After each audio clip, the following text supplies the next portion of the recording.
Hi, everybody. It's Jim from Fustini's. Welcome to today's. It is the 26th of June.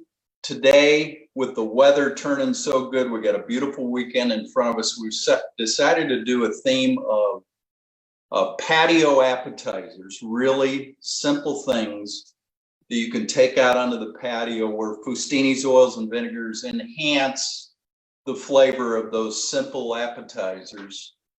At a time when hopefully you can start sharing the patio safely with friends and family. If it's not now, it's coming pretty quick. So that's exciting. So we got 3 different recipes we're going to show you. I'm going to do one here.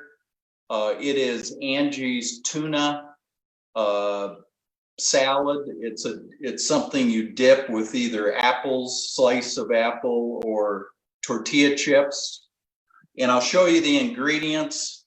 This is very simple. This is Jim simple. For my friends out there watching like Bill, this is as easy as it gets. So what we've got here, we've got purple onion, we got jalapeno pepper, some cucumber, cotija cheese. That's a salty Mexican cheese. If you don't have access to that, feta is a very good substitute. Diced avocado, some what is this? Cilantro, that's right. Cilantro, tomato, and minced garlic. And then we'll finish it, we'll dump and stir it in 3 cans of 5-ounce tuna, 4-ounce tuna, and mix in our Persian lime olive oil and the Sicilian lemon balsamic to give it the citrus flavor. And we'll obviously squeeze a couple limes in. So this is really simple. It's very good. We've done it before. It's one of Angie's favorites. So we'll get back to that. And right now, let's go to Denise in Holland. Hi, Denise. Hi, thanks, Jim. So I am going to make something really easy. It's artichoke and spinach dip. So in my pan, I have heating up some of our herbs de Provence olive oil. And to that, I'm going to add some diced onion.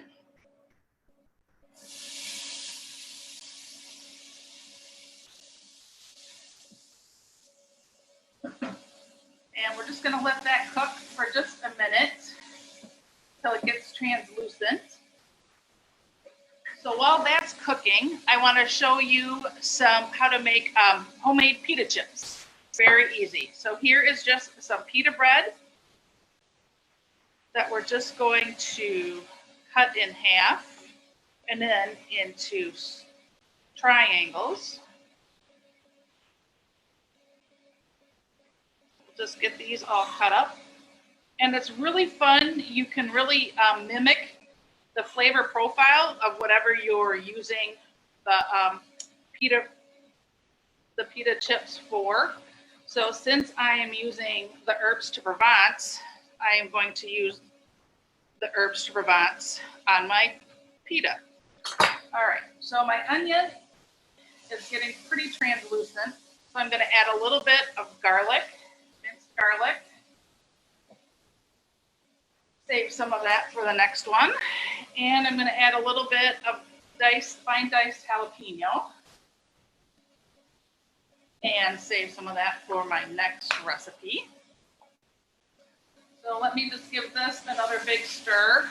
It's smelling amazing. And you just want to get it lightly cooked. You're not looking for a lot of brown, but just translucent. So as that goes. So then for our pita chips, we're just going to line them on a sheet pan. And like I said, so other great flavors to use for pita chips would be like the Mayo lemon, the garlic oil, even like the Tuscan herb, basil. If you were using this with like a pesto, then obviously the pesto oil would be fabulous. See if I can get these all on here. So then we're just going to take the herbs de Provence and just lightly drizzle over that. And then I just like to take a little brush and just kind of brush it on each piece so they're well covered. If you like spicy, I think the harissa olive oil would be wonderful to have as a spicy pita chips. Especially if you had like a spicy hummus to go with it. That would be wonderful. All right, so, sorry, doing two things at once here, right? So what I'm gonna do now to my mixture of onions, onion, garlic, and jalapeno is I'm gonna add some chopped up, roughly chopped spinach. And we're gonna put that in there until that wilts.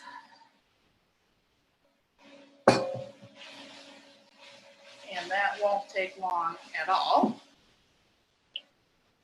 So then just to finish up my pitas, just some salt and pepper.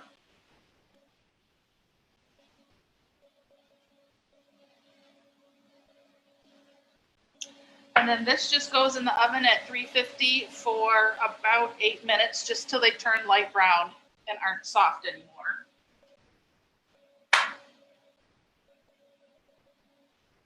All right, so this is coming along great and wilting down. So as that continues to wilt, I'm going to use the same bowls, and I'm going to add a brick of cream cheese.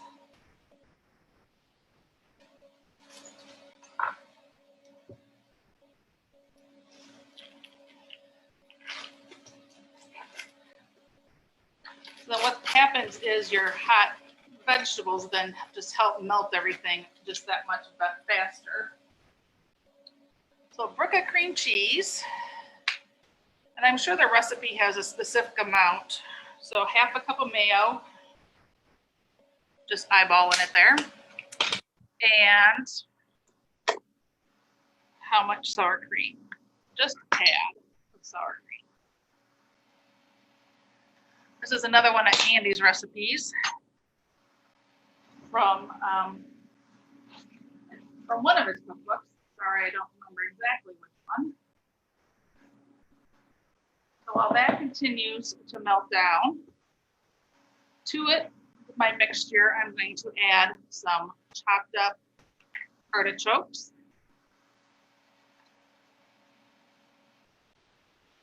And it's just not a dip unless you add some cheese.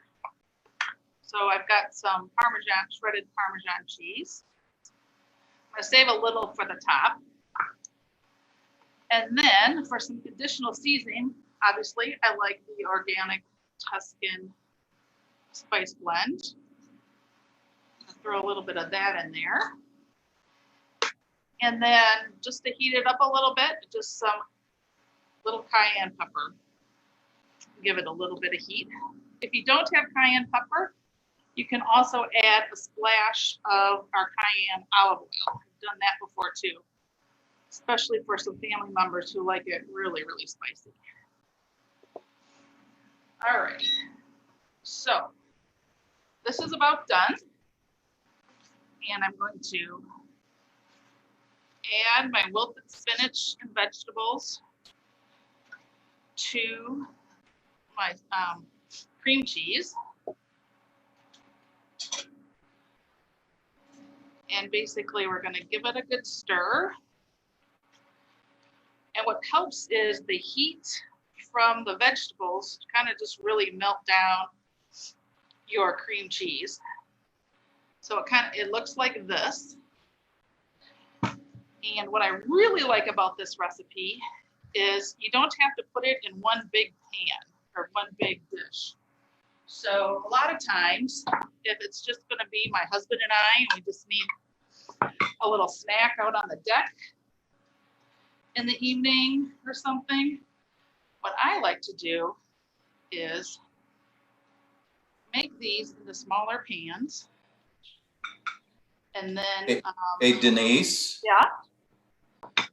We got a question. What kind of wine does this pair well with for you and Barry when you're having this dish? At my house, it would be an unoaked Chardonnay.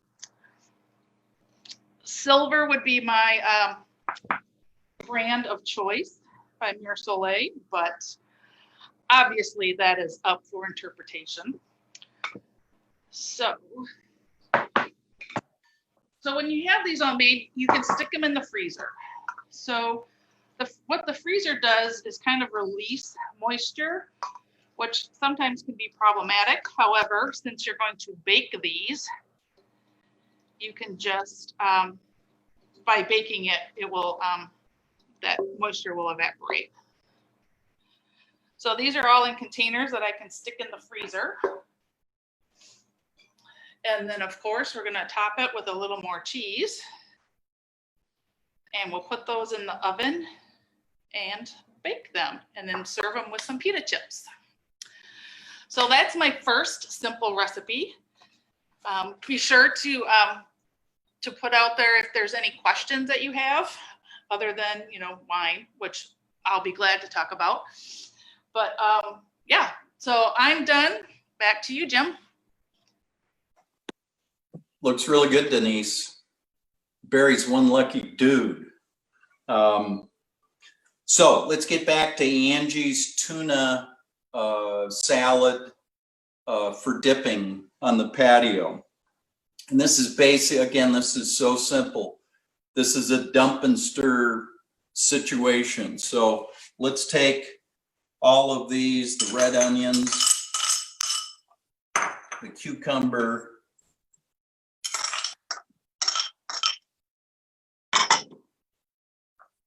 the avocado. We're gonna do all this and then we'll put the oil and vinegar in last. This is the jalapeno pepper. Give it a little zip for our Angie. She loves that. The tomatoes, diced tomatoes. The minced garlic, cilantro. Boy, it smells good already. And the cotija cheese, and again, you can sub feta if you don't have access to cotija. The nice thing about cotija is it's got a lot of salt. So we'll mix this up a bit. Doesn't that look good? It's so bright and beautiful. Yeah, there it is. And you should smell it. The cilantro, the garlic. And let's throw in a couple shots of lime. I go with the two squirts on a lime. Boom, boom.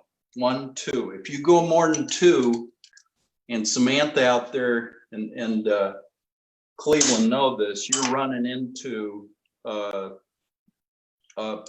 harvesting flavor from the rind and the lime, which you don't want to do. So you just get 1, 2, couple good squirts.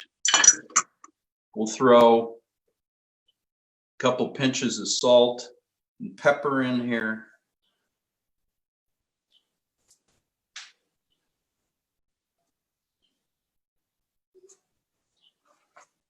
And the coup de grace, the grand finale, Persian lime. This is a well-used bottle of Persian lime. You can see the label is saturated with olive oil. I think the recipe calls for about 1/4 cup. That's about what I have left in this bottle at this location. So there you go with that.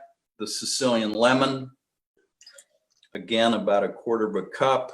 This is real fresh. You can actually smell the Sicilian lemon. Are there any other balsamics you could use instead of the Yeah. Sicilian lemon? Good question, Kathy. You can, the coconut balsamic also works really well in this recipe. And you can also sub the Meyer lemon oil for the Persian lime if you don't happen to have the Persian lime. So there's that. Great nose. Now, something that I excel in, which is plating. Let's make this thing look delicious. So this is about 3 cans of 5-ounce tuna. You can see this is quite a bit. This may violate our maximum number of people on a patio rule. But it's also something you could refrigerate and enjoy later in the day or the following day. So that's about 2/3 of what we made. And what I'm going to do is, you can use either, we've got sliced apples, so you can toss that in there. What kind of beer would you recommend pairing this appetizer with on the patio? This would go well, Kathy, with a fruit infused IPA. You know, it's summertime. We love those what do you call them? The fruit, Shandies. the shandies. So look how this is looking. I bet a nice cold michelada would be good too. A michelada with a little Mexican something would be fantastic. So there you go. That's how it presents with the sliced apple. The other option here would be to go with some nice fresh tortilla chips. So that's it. Super simple. Dump and stir. Flavor with the Persian lime, Sicilian lemon, or the Meyer lemon and the coconut balsamic. Real flavorful, real easy. So that's it from here for right now. Denise, let's go back to you and wrap it up. Perfect. Thanks, Jim. So I just wanted to show you what it looked like with some pita chips and our dip, so that it's not cooked, but this is how I would serve it out on the deck. So my last recipe is crab cakes with a red pepper mayo. So while you were talking, I'm sauteing some jalapenos, some green onion, a little bit of celery, and a little bit of garlic. So let's see. I'm going to take that off, and I'm going to add it to about a 1/2 cup of mayonnaise. So, and that needs to cool for just a couple minutes. And so I wanted to show you something. Hopefully you can see it. I will definitely bring it up to show you. But for a red pepper mayo, you need a roasted red pepper. So you can either buy the jars of roasted red pepper at the store, or Chef Andy always liked to just make his own. So since I have a gas stove here, I've just taken my pepper and just put it right on the flame. Sometimes it pops and cracks and whatnot, but I will show you. I've already got some red pepper mayo made, but as you can see, it starts to get a little blackened. So then what you would do is, after you've done all the way around, you would put it in a bowl and then cover it with saran wrap for maybe 10 minutes to let it sweat. And then with your hands, you just wipe all of the brown char off, or the black char off, and then just cut it up and use it like you would in the red pepper mayo. So I'm not going to continue that because I won't pay attention and it'll make a mess. But I did want to show you that that is a great option to making your own. So in here, I have my mayo, and I've got my scallion, jalapeno, garlic, and a little bit of celery. I'm going to add some fine breadcrumbs to it. And then at the store, I could not find Old Bay seasoning anywhere. I know that someone at the Holland store has a bunch at home, but I could not find it at the store. So instead, I'm just going to add some seasoned salt to it.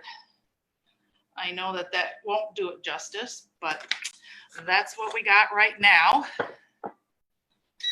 So I'm going to heat up my pan again.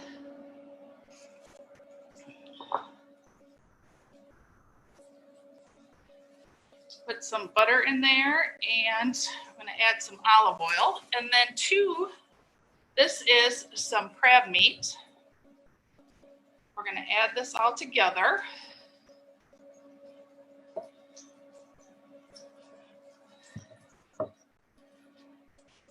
And then stir it around. I think I need to add the rest of those breadcrumbs.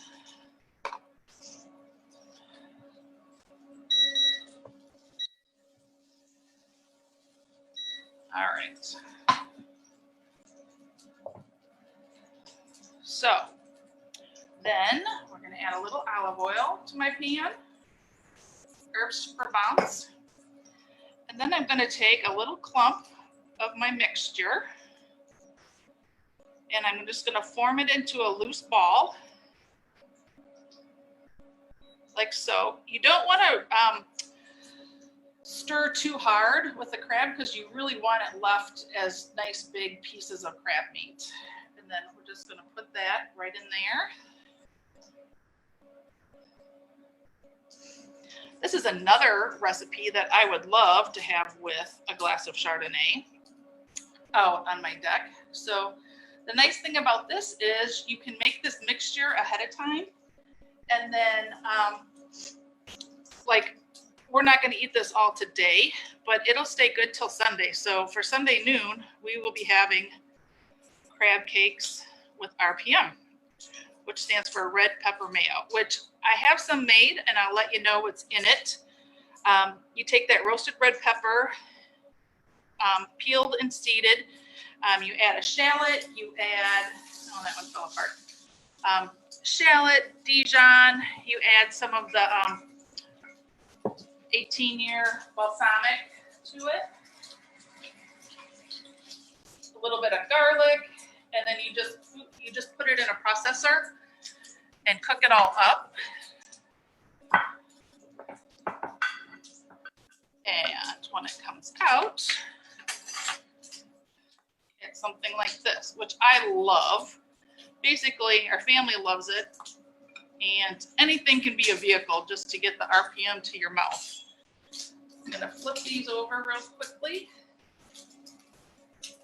And because everything in the crab cakes is already cooked, because it's cooked crab and it's cooked veggies, you're really just heating it up. So maybe just another minute on that or so. I think the Meyer lemon would be another good one to use in crab cakes. If you wanted a little more, dill would be another great one, I think, for crab cakes. So lots of different options. And as you can see, they really don't take long. Sorry, I don't have a camera. This is the one that fell apart. Don't have a camera over my stove here.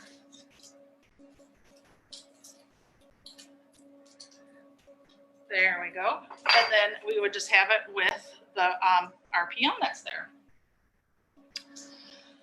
So fun things just to have on your deck for summer. Easy to make. These you could make them all as patties ahead and stick them in your fridge, and then just cook them up as needed. So that's another way to do it.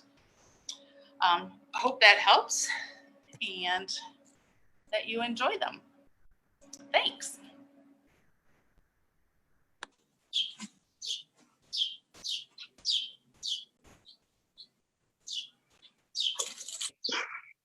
Oh, there you go.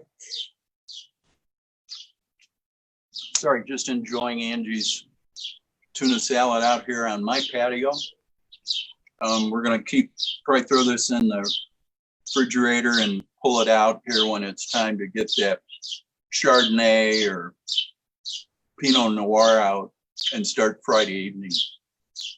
So I hope you enjoyed seeing these 3 simple recipes for patio appetizers. All the oils and vinegars that we used are online right now under new products as a group to purchase at 15% off. That'll be available until this time next Friday. So you have access to all these products at a nice 15% discount. Thank you for all your support as things are opening up in store, curbside, and online. We really appreciate it. We're at full staff now. So everybody is back in the store, in the stores. I want to finish with a request and a little promotion for food gatherers in Ann Arbor. They do a tremendous job of distributing food to people who need it through their pantry system. This does not work without the support of the great volunteers and donors. We have a campaign running right now where for every bottle you purchase, we will contribute $1 per bottle. And also we have a Facebook campaign where we'll match any donation you make on Facebook.